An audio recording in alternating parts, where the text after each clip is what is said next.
দেখো আজকে আমি তোমাদের সাথে শেয়ার করছি। দেখো খুব সহজেই তেলাপিয়া মাছের পাতুরি বানালাম, খুব টেস্টি হয়েছিল বন্ধুরা। তো এই তেলাপিয়া মাছ নুন হলুদ আর লেবু দিয়ে আমি প্রায় আধ ঘন্টার ওপরে মেখে রেখেছিলাম। আধ ঘন্টা কি প্রায় 1 ঘন্টাই বলা চলে। তারপরে 1 ঘন্টা পর আমি এই যে সর্ষে কাঁচা লঙ্কা নুন দিয়ে মানে বেটে রাখা সর্ষে দিয়ে ম্যারিনেট করে রেখেছিলাম আরও আধ ঘন্টা। তারপরে দেখো এই যে এগুলো পাতায় দিয়ে একটা একটা করে দিয়ে, আর তেল তো তখনও দিইনি, এই যে লাস্টে তেল দিলাম একটু একটু করে কাঁচা সর্ষের তেল ছড়িয়ে এইভাবে মুড়ে মুড়ে এক একটা পার্সেল বা পকেট মতো তৈরি করে আমি এয়ার ফ্রায়ারে দিয়ে দিচ্ছি। এই যে দেখো, তো আমার কাছে এরকম 6টা মাছ আর কি আমি রেডি করছিলাম, তো 3টে একবারে দিলাম আর 3টে পরের বারে দিয়েছিলাম। এই যে দেখো, কিন্তু কি টেস্টি হয়েছিল বন্ধুরা, খুব ভালো হয়েছিল।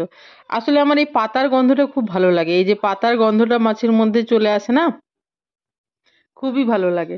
আর আমি নুন হলুদ আর লেবুর রস দিয়ে প্রায় 1 ঘন্টা ম্যারিনেট করে রেখেছিলাম। তারপরে আমি সর্ষে বাটা দিয়েও আবার আধ ঘন্টা রেখেছিলাম। এই যে 3টে আমি এর মধ্যে দিচ্ছি আর 3টে পরের বার দেবো, 2বারে বানালাম। খুব সহজেই হয়ে গেল বন্ধুরা, খুব ভালো হয়েছিল, সেটাই তোমাদের সাথে শেয়ার করছি। মাছগুলো ছোট ছোটই তেলাপিয়া মাছ, দেখতেই পারছো। শুধু মাছগুলোর মধ্যে আমি না আম, চিরা লাগিয়ে দিয়েছিলাম, যেমন লেজাতে চিরা লাগায়, মানে মাঝে সেরকম। এই যে দেখা যাচ্ছে দেখো, এই যে দেখো, অপূর্ব গন্ধ, টেস্টও হয়েছিল খুব ভালো। এই দেখো ধোঁয়া উঠছে, দেখতে পেয়েছো, খুব সুন্দর হয়েছিল।